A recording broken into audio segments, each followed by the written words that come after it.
All right, Robert, thank you so much for joining us. Can you start by just introducing yourself and telling us where you're coming from? My name is Robert Harper. I'm the director of Banjul American International School. Just starting my second year here. Thank you for joining us and for being part of this. We're going to talk today about how you've optimized your human capital. And also, we're going to talk a bit about your virtual services, student support. So, let's start with human resources and your human capital. Can you talk to us about how your staffing model and how you've really optimized the staff you have with your student teacher ratio?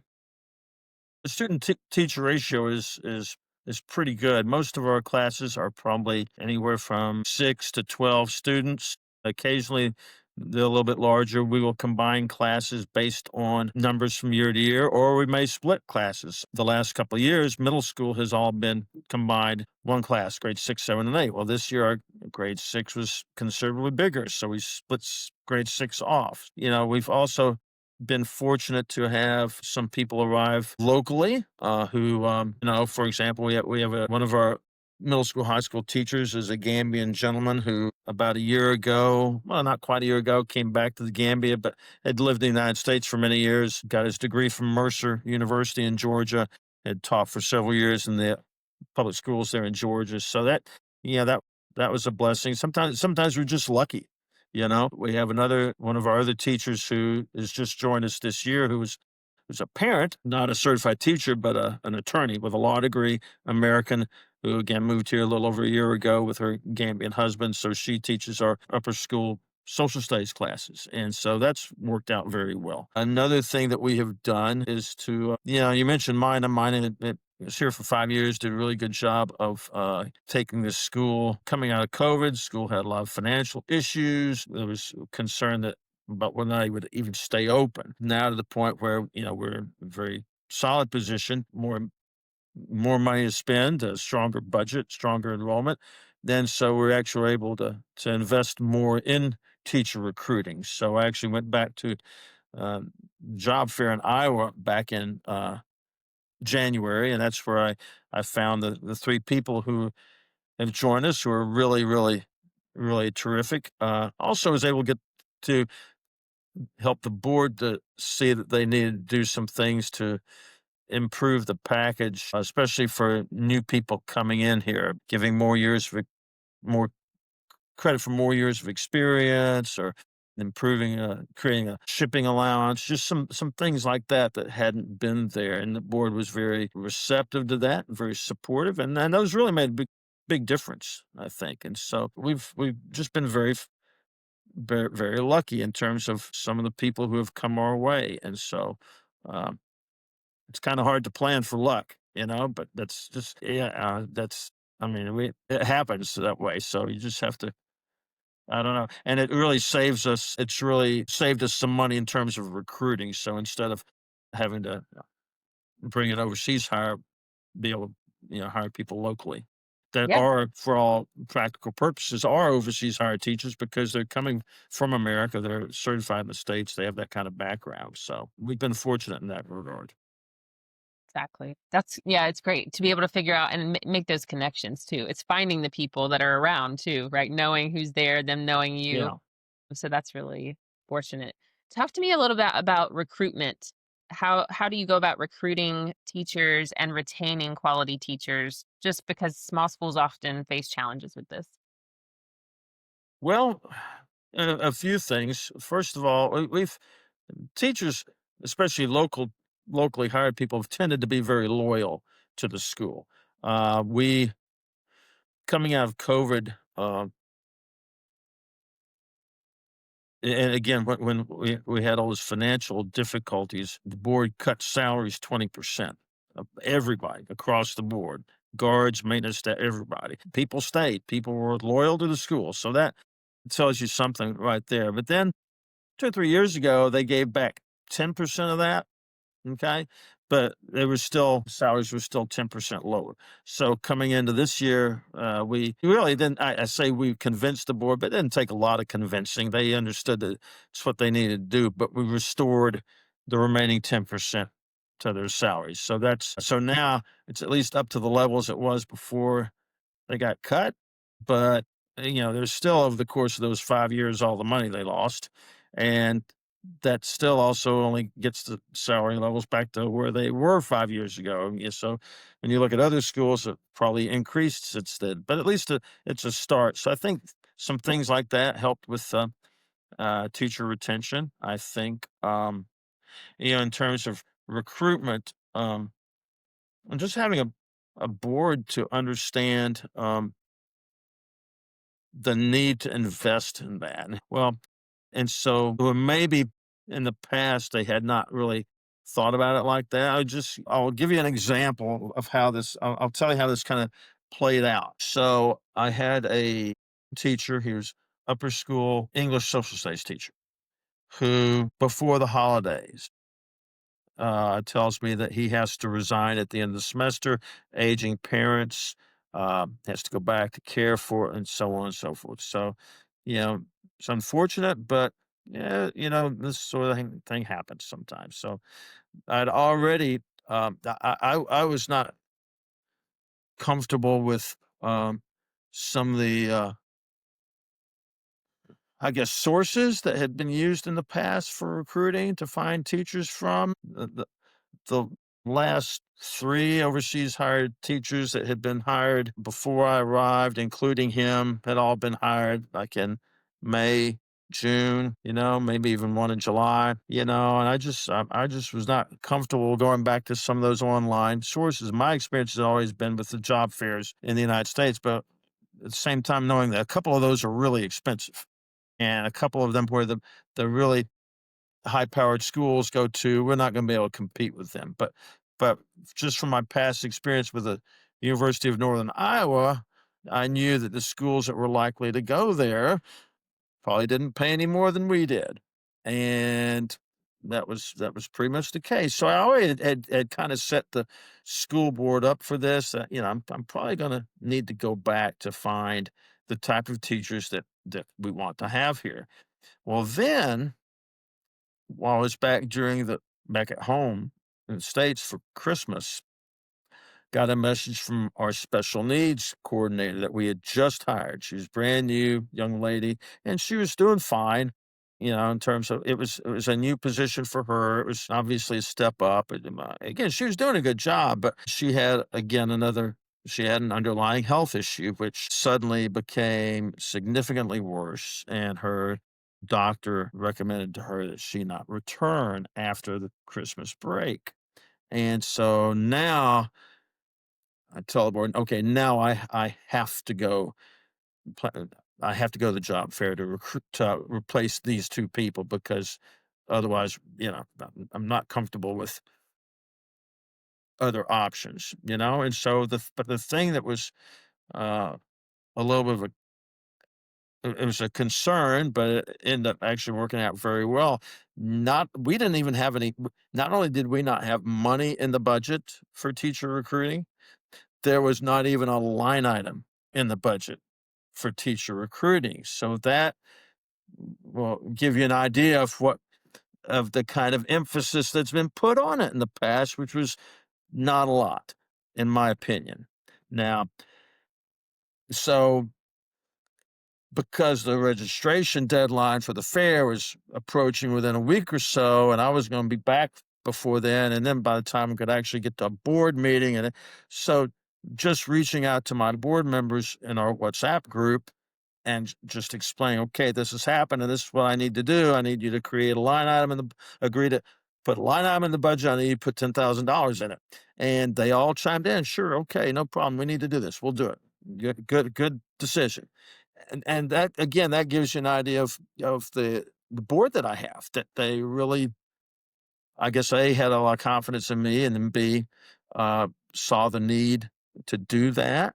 And so, okay, so got registered for the fair and went off and ended up hiring again. The couple who are really just they're amazing. I'm just feels so fortunate. He is our grade 4-5 teacher, and she is the learning support coordinator. And then young lady who is our grade 1-2 teacher, who's just out of college, but she's also doing a terrific job so far, and so the veteran 4 or 5 teacher is able to be her mentor and do a lot of instructional coaching with her and do some things together. So in terms of recruiting, I guess that was my approach, is that I just felt like, having been here, well, I guess it was January, so it was about 7 or 8 months I'd been here. I felt like this is a school that I can market, and this is a community to live in that is really, it's kind of a hidden gem, I think, as far as Americans go. Most Americans couldn't even find it on a globe, but it's a really, relatively speaking, compared to a lot of the places in West Africa, it's a really nice place to live. It's a tourist destination. It's comfortable. So, and I think the folks who joined us have really enjoyed it so far. But so that was, I guess, kind of my approach to recruit. I thought we needed to invest more in doing that, and so far it's paid off, and hopefully it will continue to do so. What about shared service models? Do you use any shared services in terms of, for example, shared interventionists, like a speech therapist or an occupational therapist or a counselor, or any other types of shared Yeah, resources? so I'll talk about a couple of those things. Our special needs coordinators paid for largely with a grant from the State Department, but before that, many years ago in Waukesha, the director in the car at that time, his wife was their special needs coordinator. So was able to work out with him for her to come up to Nouakchott, because it's only a 30-minute flight.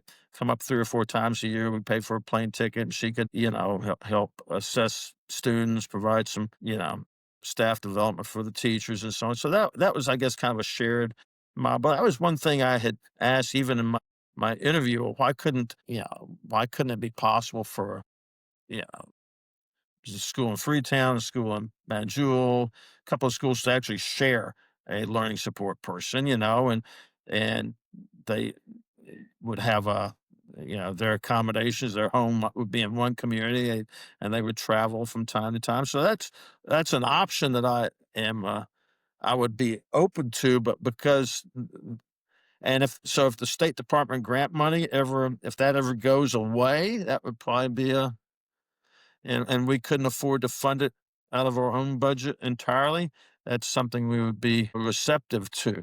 Another thing, so you mentioned counseling. So the lady who I mentioned, who is the attorney, who is our social studies teacher. She also had in her background several, I mean, I want to say like 9 or 10 of her relatives, nieces, nephews, and so on, had actually taken them through the whole process of applying to college, identifying colleges that they might want to go to, applications, the FAFSA, financial aid, scholarship, the whole 9 yards. So she's quite knowledgeable about that, and she's taken over that responsibility for us many years ago. And now I'm dating myself, so I'll get an idea how old I am. And this is before the internet, okay? This is before cell phones. Okay, so long distance calls back to the States were expensive. Okay, but back then, the U.S. State Department grant, one of the areas that you could have that money allocated to was to develop a school to school partnership with a school in the United States. They really, at that time, they really supported and encouraged that. Now, they've kind of gotten away from that, and it's not really one of those areas that they'll create funding anymore. And probably because you can get so much support online, you know. But I think it's still a valuable resource if you can find a school to do this. So, as it turned out, when I was back from my high school reunion there in Birmingham, Alabama, one of the 2 to 3 elite prep schools in the region, and talking with this current head of school, very eager to have a partnership. It makes them look good to partner with this school in Africa that's being head of school as one of our alumni, and so on. So it really is going to be a very mutually beneficial relationship. But one of the things he immediately offered, he says, immediately right off the bat, you can have access to our counselor. So any, uh, helping kids apply to college, blah, blah, blah, blah, blah. And so, putting my person in touch with her, which that started to happen this week. So that's an area you're talking about shared services where that's going to happen. And it's really this is a pretty affluent school. There are, for example, they always do a college trip to the Northeast for their, I don't know if they're seniors or perhaps it's in the spring. So it's usually their juniors, or they're rising seniors. Well, they're thinking now about, in addition to that, doing a trip to schools in the UK. If they have any students who might be interested in going to the UK to go to university. And so that was another thing they offered. If any of our students want to tag along for that. And so we do have, yeah, that would be in the spring of 27. And so we will have probably about three either UK citizens or kids who are they're looking at college in the UK. So it's just, it's just all this partnership is really kind of taking off, And so two or three of them, the head of school and a couple others are going to visit here in the spring. And so in terms of shared resources, I think that's going to be an area where, again, not necessarily with other schools sharing our region, but probably a lot of schools, if they do a little research, they probably got a connection to school back in the United States that would be willing to partner up with them to help provide some of these things. But I think that's Yeah. going to be very helpful for us. They'll send a couple of people over to do staff development for us. We're talking about having teacher exchanges where we send a teacher there for a week or two, they send a teacher here for a week or two, and just a really mutually beneficial relationship. So now, some of the other things like occupational therapy and so on, we've used this provider called Tiny Eye, and Yes. that's worked well for us, and we'll continue to do that. Okay. So you're using Tiny Eye. I actually wanted to ask a little bit about student support. What is the scope of the kids that you accept and can serve? Talk to me a little bit about your student support provision. Well, no, that's changed also now with the arrival of this person who's highly experienced. We're probably able to accommodate different levels of support than or different level students who have greater needs than perhaps we may have been able to accommodate in the past. And so that's kind of evolving. We have a student, for example, who's confined to a wheelchair. He's been with us for 2 or 3 years, so we're able to accommodate students with certain physical disabilities.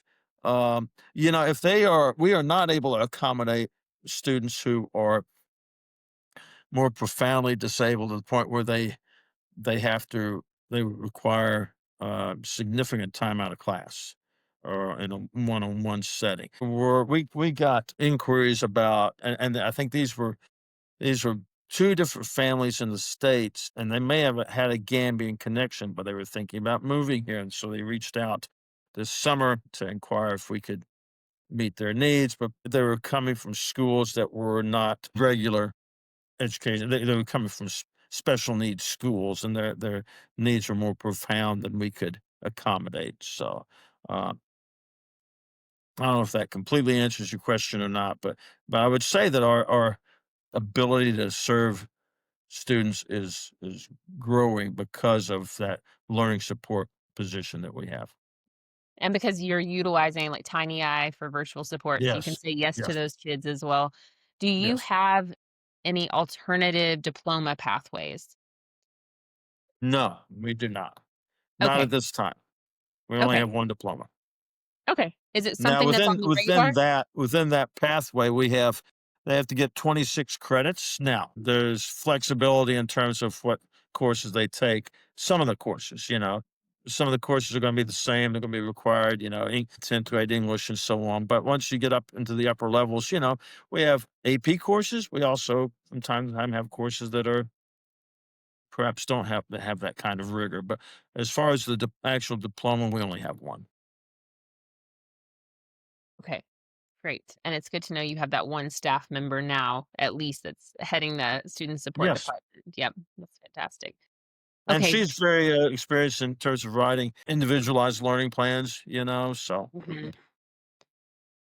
That's and wonderful that you have also that. adhering to ones. So occasionally we'll have a student who will show up with one, and so she's very well versed in that. That's great. And I guess I would suggest for any, so if this is put out there for the benefit of other schools and other school heads, this is an area of the highest priority with the State Department. So my first suggestion would be when you apply for that State Department grant, put it right up there at the top and ask for as much as you can ask for, because it is a priority with them, and they will fund that before they'll fund a lot of other things, because they need to know when they send a diplomatic family here, oftentimes those families will have a child who has an ILP, and they need Hmm. to know that those families can be served. So it was kind of hammered home a few times when I went for my orientation session a couple of summers ago. Hmm. But special needs is a very high priority. I would suggest, put that at the top of your grant request form and ask for as much as you can. Absolutely. Yeah, it is definitely a priority of the State Department. Robert, I've got one more question. Okay.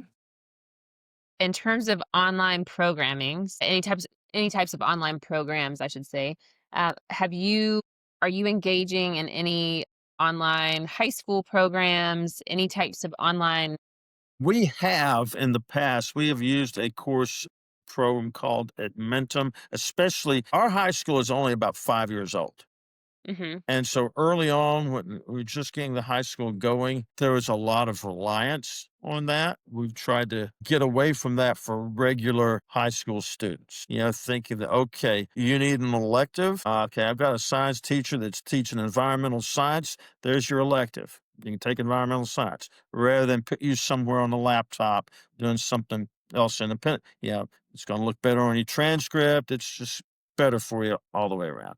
Same thing this year. We're offering anatomy and physiology. Now, occasionally, when we do have a child who has a certain need and that becomes the more appropriate way to go, we can still do that. But as far as an entire degree program, no. But occasionally to provide the odd class here and there that meets a particular child's need, we still do that. great. Alright, before we sign off, is there any other guidance that you think would just be really important for you to share right now? Can't really think of any, obviously always kind of long term, looking out into the future, like especially with your enrollment, what you're expecting, and so on. So I'm already, as I look at our enrollment and how many kids I have in each class. I've got a kindergarten class, I've got combined first, second, I've got a third grade class standalone, I've got a fourth, fifth grade class that's combined. The third grade class that's standalone is 10 kids. Those kids are going to move up. That third grade class is gonna be an awful lot smaller next year if we continue to go that route, and we're probably not going to. So, we may have to regroup and recombine, and we may even end up eliminating a position, which we'll be able to do. So just to kind of always be forward thinking and looking ahead, and planning for the future, I guess, rather than, waiting until that it's too late, it's kinda staring you in the face, I guess. That is good advice. Yep, plan ahead, right? Alright, Robert, thank you so much. Well, thank you. I appreciate it. I've enjoyed getting to talk to you, and anything I can do or anything I can add in the future, please feel free to reach out again.